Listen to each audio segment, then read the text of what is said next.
علاج کیا کیا مراحل اور خطوات میں آتے ہیں اور اختتام پر جادوگروں کی پہچان کیا ہو سکتی ہے، اور انشاءاللہ اس کے بعد کچھ سوالات جوابات کے مسائل کو یعنی اگر وقت ہو جائے تو انشاءاللہ اس کے لیے بھی موقع دیا جائے گا باذن اللہ۔ چلیے، پہلا سوال یہی ہے کہ جنات کس کو کہا جاتا ہے؟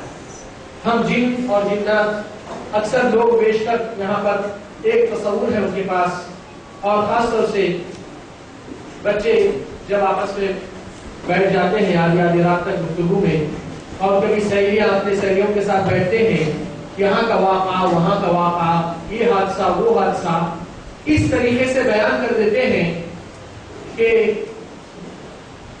لوگ کے اندر صرف ایک کمزوری اور ایک خوف اور ایک ڈر،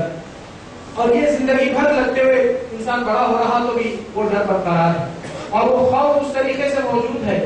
کیونکہ کچھ واقعات کو لے کر ہمارے اپنے لیے تلنا کرتے ہوئے وہ چیز موضوع نہیں ہو سکتی۔ آپ دیکھیے کہ آپ کا قمیص، آپ کا شرٹ آپ کے بازو والے کو سائز برابر نہیں آتا، یا تو پھٹ جائے گا یا تو ڈھیلا ہو۔ آپ کی شوز کی پیر کی چپل دوسروں کے پیر کے لیے برابر نہیں ہو سکتی۔ ہر ایک کا مسئلہ ایک الگ الگ موضوع کے تحت معاملہ الگ ہوتا ہے، اور کبھی کوئی شخص اللہ کے اوپر یقین کرنے سے زیادہ، خوف لینے سے زیادہ جنات اور شیاطین کا خوف اس کے دل میں ابھی تک بیٹھا ہے، جبکہ یہ اللہ تعالیٰ کے مخلوقات ہے، اور اس کا معنی یہ ہے جن عربی زبان میں جمع کا لفظ ہے، اور قرآن کے اندر سورہ جن معروف ہے، سورہ مزمل سے پہلے موجود ہے قرآن کی ترتیب میں، اور جن عربی زبان میں اس کا معنی یہ ہے کوئی چیز کو ڈھانپ کر رکھنا، یا ڈھکے ہوئی چیز، یا انسین چیز، جس چیز انسان کو نظر نہیں آتی، جو چیز غائب ہو جاتی ہے یا ڈھانپ کر کسی چیز کو ہڈن کر دیتی ہے، تو اس کو عربی لغوی معنی یہی ہوتا ہے، جس کو جن اور اجنہ۔ اس لیے اللہ سبحانہ وتعالیٰ سورہ نجم میں اللہ تعالیٰ فرماتے ہیں هو اعلم بكم اذ انشأكم واذ انتم اجنة في بطون امهاتكم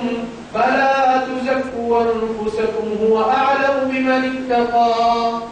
اللہ تعالیٰ آپ جس وقت سے اپنے ماں کے پیٹ میں تھے تو وہ ماں کے پیٹ کے بچے کو کیا کہا جاتا؟ جنین کہا جاتا عربی زبان میں۔ جنین مطلب جو غائب چیز ہے، جو ڈھانپا ہوا۔ اجنہ وَإِذْ أَنْتُمْ أَجِنَّةٌ، جس وقت تم لوگ جنین کی کیفیت میں تھے، اور اس کا جمع اجنہ ہے، اور جنات کا بھی جمع صیغہ جن ہے، اور جنی ایک کو کہا جاتا ہے۔ اور پھر اللہ سبحانہ وتعالی سورہ جن کی آیت نمبر 1 اور پورا سورہ کے اندر انہی کے بارے میں تذکرہ کرتے ہیں، جو آپ کے سامنے بھی تلاوت سورہ جن کی آیت نمبر 1 سے لے کے 15 تک آپ کے سامنے پڑھی گئی تھی۔ وہ بھی ایک معنی یہاں پر اللہ تعالیٰ بیان کرتے ہیں، اور شرعی اصطلاح میں جو دین کے نظریے سے اس کو بتایا جاتا، اہل علم بتاتے ہیں مخلوقات الناریہ، جیسا کہ اللہ تعالیٰ سورہ الرحمن میں فرماتے ہیں وَالْجَانَّ خَلَقْنَاهُ مِن مَارِجٍ مِّن نَارٍ، جنات کو ہم نے پیدا کیا خلقت ان کی آگ کی فلیم سے، یعنی آگ کے اوپر سے، جو بھاپ جس طرح دکھتی ہے اس حصے سے آگ کے شعلے جو آخری کونے پہ باریک دکھتے ہیں، اس کو مارج من نار، اس کے طرف اللہ تعالیٰ اشارہ دیتے ہیں۔ تو جیسا کہ اللہ سبحانہ وتعالیٰ کی تخلیق آدم کی مٹی سے ہے، مگر بنیادی تخلیق جنات کی آگ سے ہی، اور اس بنیادی تخلیق کو اللہ تعالیٰ 1 سے 2-3 جگہوں پہ اس کا تذکرہ کیا ہے، جیسا کہ سورہ ہجر میں بھی اللہ تعالیٰ وَالْجَانَّ خَلَقْنَاهُ مِن قَبْلُ مِن نَارِ السَّمُومِ، تو یہ مخلوقات ناریہ ہے جس کو اللہ تعالیٰ نے پیدا کیا، اور ان کے اوپر بھی اللہ تعالیٰ شریعت کے احکام سے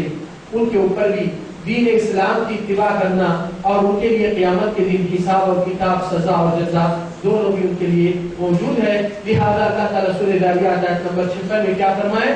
وَمَا خَلَقْتُ الْإِنسَ وَالْجِنَّ إِلَّا لِيَعْبُدُونَ، میں نے انسان اور جنات کو محض عبادت کے لیے پیدا کیا۔ اب رہا مسئلہ جب ان دونوں کے اوپر یہ تکلیف اور شریعت کی آ چکی ہے، اور سورہ رحمان میں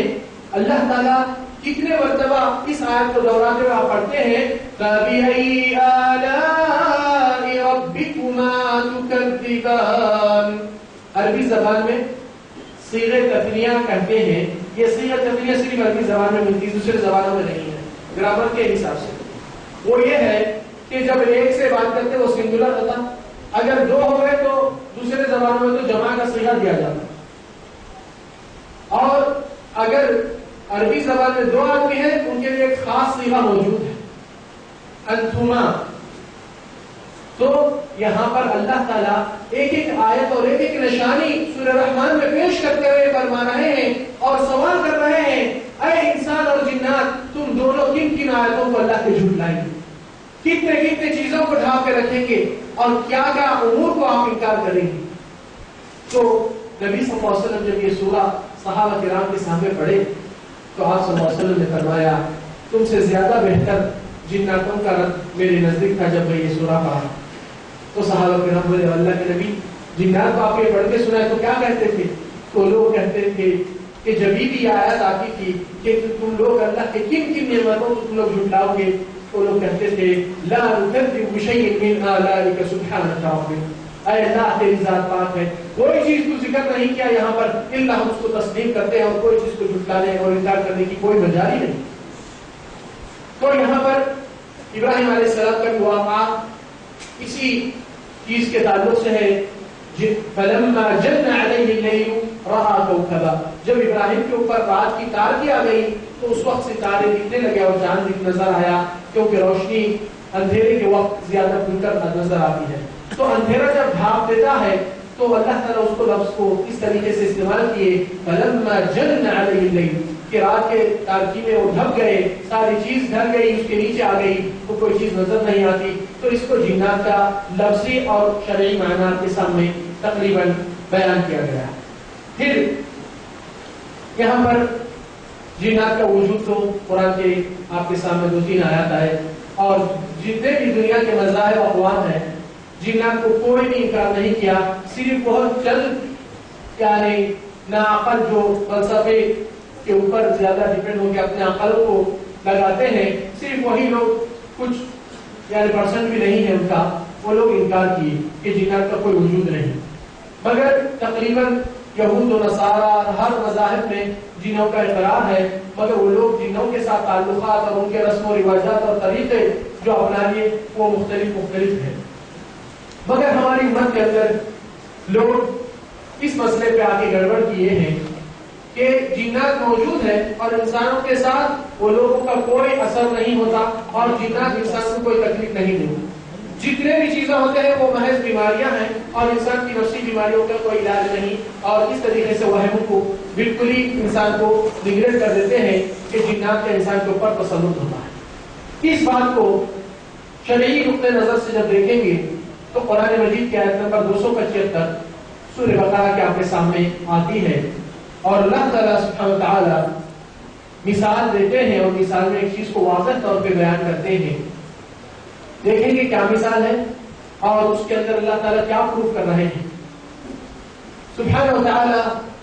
سود کھانے والوں کے بارے میں, سود لینا اور دینا, جو لوگ اس عمل کو عادی بنا چکے ہیں اپنی زندگی میں, اور یہ اللہ تعالیٰ کے ساتھ جنگ لڑنے کے برابر قائم ہو جاتے ہیں, اور اللہ تعالیٰ اور اللہ کے رسول سے جنگ لڑنے کا اعلان اللہ تعالیٰ کر چکا ہے اسی سورہ میں. تو وہاں پر اللہ سبحانہ وتعالی قرآن مجید میں فرماتے ہیں, الذين يأكلون الربا لا يقومون إلا كما يقوم الذي يتخبطه الشيطان من المس. قیامت کے روز حشر کے میدان میں جو لوگ یہ سود لینا اور دینا, اللہ سے جنگ لڑنا, یہ لوگ جو اس عمل کے عادی تھے, قیامت کے روز حشر کے میدان میں یہ لوگ اس شکل میں اٹھیں گے جس طریقے سے جس انسان کو شیطان نے اور جنات نے اس کو آسیب, جس طرح بعض لوگ کہتے ہیں اثرات کہتے ہیں, جو اثر اندر انسان کے پیدا ہو جاتا ہے, فزیکلی چینجز بھی آ جاتے ہیں, تبدیلیاں, کہ وہ اٹھنے کے قابل, بیلنس بنانے کے قابل نہیں رہتے, ان بیلنس ہو جاتا ہے.